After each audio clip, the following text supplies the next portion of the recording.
السلام علیکم ناظرین،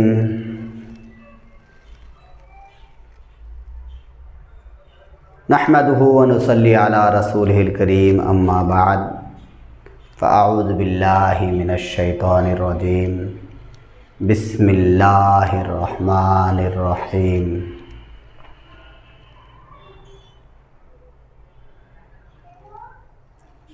ان اللہ وملائکتہ یصلون علی النبی یا ایھا الذین آمنوا صلوا علیہ وسلموا تسلیما، اللہم صلی علی سیدنا و مولانا محمد وعلی آلہ وصحبہ وبارک وسلم۔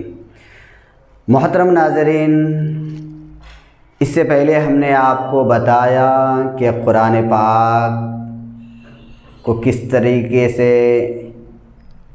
قرآن پاک کی تلاوت کی جائے، آغاز کیسے کیا جائے، اس کا اختتام کیسے ہو، اور تجوید کا سیکھنا ہر مسلمان کے لیے ضروری کیوں ہے۔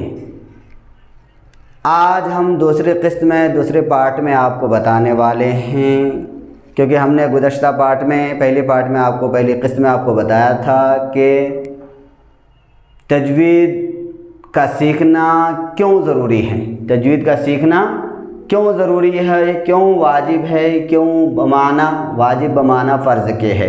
تو ہم بتاتے ہیں، آج ہم لکھتے ہیں کہ آؤ تجوید سیکھیں، آؤ تجوید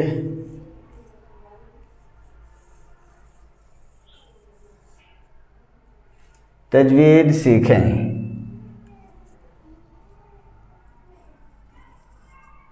آؤ تجوید سیکھیں۔ محترم ناظرین، تجوید کا معنی کیا ہے؟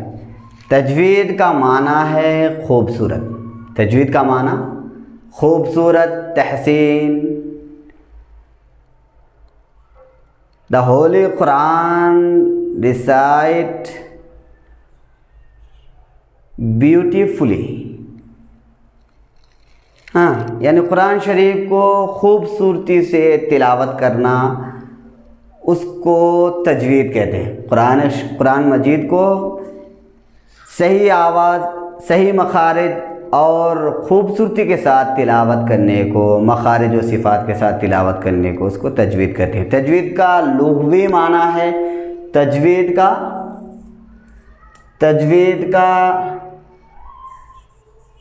لغوی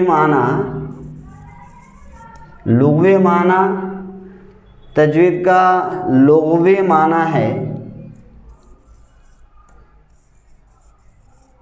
خوبصورت۔ تجوید کا لغوی معنی خوبصورت، یا آپ یہ بھی کہہ سکتے ہیں تحسین۔ تجوید کا لغوی معنی خوبصورت، یا پھر آپ یہ بھی کہہ سکتے ہیں تحسین۔ تو ہم آگے بڑھتے ہیں کہ تجوید کا اصطلاحی معنی کیا ہے۔ تجوید کا اصطلاحی معنی یہ ہے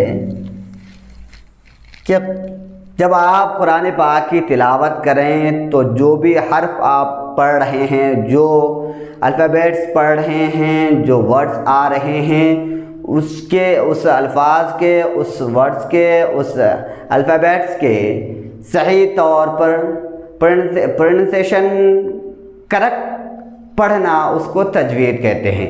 ہر حرف کو، اب اردو میں اس کا معنی یہ ہے کہ ہر حرف کو اس کا برابر کا حق دینا، ہر حرف کو اس کا ایکول رائٹس دینا، یعنی قرآن پاک کی جب آپ تلاوت کریں تو حرف کی صحیح ادائیگی، یعنی صحیح مخارج سے پڑھنا، صحیح مخرج ادا کرنا، اور اس کے صفات کے ساتھ قرآن کی تلاوت کو تجوید کہتے ہیں۔ اس کا اصطلاحی معنی اسے کہتے ہیں۔ اور مخرج کسے کہتے ہیں؟ جہاں سے آپ کی وائس نکلتی ہے، جس جگہ سے، اس کو مخرج کہتے ہیں، اس کو مخرج کہتے ہیں۔ تجوید کا اصطلاحی معنی یہ ہے کہ ہر حرف کو اس کا صحیح حق دینا، یعنی قرآن پاک تلاوت کرتے وقت ان کے حرف کی صحیح ادائیگی اور ان کے صفات کے ساتھ تلاوت کرنے کو تجوید کہتے ہیں. That's enough. علماء کرام نے فرمایا کہ تجوید کا سیکھنا ہر فرد پر، ہر مسلمان پر ضروری کیوں ہے؟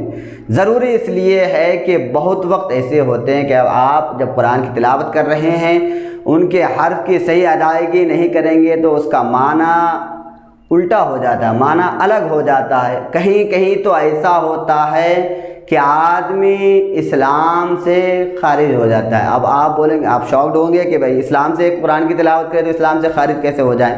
مثال کے طور پر آپ یہ لے لیں، مثال کے طور پر جیسے آپ مثال کے طور پر آپ لے لیں قل هو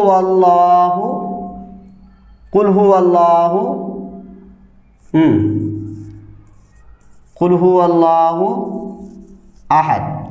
یہ آپ کا بڑا قاف سے ہوگا قل هو اللہ احد. اس کا معنی یہ ہوا کہ اے نبی تم فرماؤ کہ اللہ ایک ہے. اے نبی تم فرماؤ کہ اللہ ایک ہے. الحمدللہ بالکل فٹ بیٹھ رہا ہے یہ معنی قل هو اللہ احد.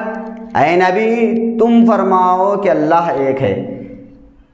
اب اسی قاف کو اگر آپ چھوٹا قاف سے ادا کرتے ہیں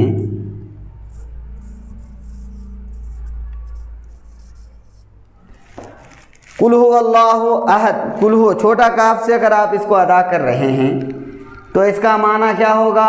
کل کا معنی کھانا، اللہ احد معاذ اللہ اس کا معنی یہ ہوگا کہ کھاؤ کہ اللہ ایک ہے. اللہ اکبر کبیرہ، نعوذ باللہ من ذالک. اس لیے علماء کرام نے فرمایا کہ تجوید کا سیکھنا ہر مسلمان پر ضروری ہے اور علم سیکھنے کے لیے کوئی قید نہیں ہے. فار ایگزامپل ہماری گزشتہ جو لائف گزر گئی، اب ہم اس عمر کو پہنچ گئے کہ ہماری 30 ایئرس ہو گئے یا 35 40 ایئرس ہو گئے. اب ہم سوچے ہم کو سیکھنے کی کیا ضرورت ہے؟ تو علم سیکھنے کے لیے کوئی عمر کی قید نہیں ہے. سرکار کی حدیث ہے کہ علم سیکھو ماں کی گود سے لے کر لحد تک، یعنی قبر تک، جب آپ کی آخری منزل تک پہنچے اس وقت تک آپ علم سیکھتے رہیں. اس کے لیے کوئی قید نہیں ہے کہ ہماری 30 ہو گئی 40 ہو گئی ایئرس ہو گئی ایج، یا پھر ہم 50 کے ہو گئے تو ہم کو نہیں سیکھنا، اب ہماری عمر ختم ہو گئی. ایسا کچھ بھی نہیں ہے. لہٰذا آپ نے گزشتہ جو غلطیاں کر لی ہیں قرآن پاک کی تلاوت کرتے ہوئے، اس غلطیوں کو پھر سے نہ دہرائیں. اس لیے ہم چاہ رہے ہیں کہ آپ اپنی ان غلطیوں کا ازالہ کریں اور پھر سے قرآن کی صحیح تلاوت کرنے کی کوشش کریں. اللہ تعالیٰ فرماتا ہے الا من تاب آمن وعمل عملا صالحا فاولئک یبدل اللہ سیئاتہم حسنات. جو انسان ایمان لایا، عمل کیا اور عمل صالح کیا تو اللہ تعالیٰ اس کے گناہوں کو نیکیوں سے بدل دیتا ہے. تو ہم نے گزشتہ ہم سے ہر انسان سے غلطی ہوتی ہے، غلطیاں ہوئی، ان غلطیوں کو اللہ تعالیٰ کی بارگاہ میں گڑ گڑا کر ان غلطیوں کی معافی مانگیں اور آئندہ جو عمر بچی ہوئی ہے اس میں ہم انشاءاللہ تعالیٰ کوشش یہ کریں کہ ہماری آئندہ جو عمر بچی ہوئی ہے ان غلطیوں کو ہم پھر سے نہ دہرائیں. محترم ناظرین، اگر ہمارے پڑھانے کا طریقہ ٹیکنیک آپ کو پسند آیا ہو تو ہمارے ویڈیوز کو لائک کریں، ہمارے ویڈیوز پر کمنٹس کریں، ہمارے چینل کو سبسکرائب کریں. السلام علیکم ناظرین.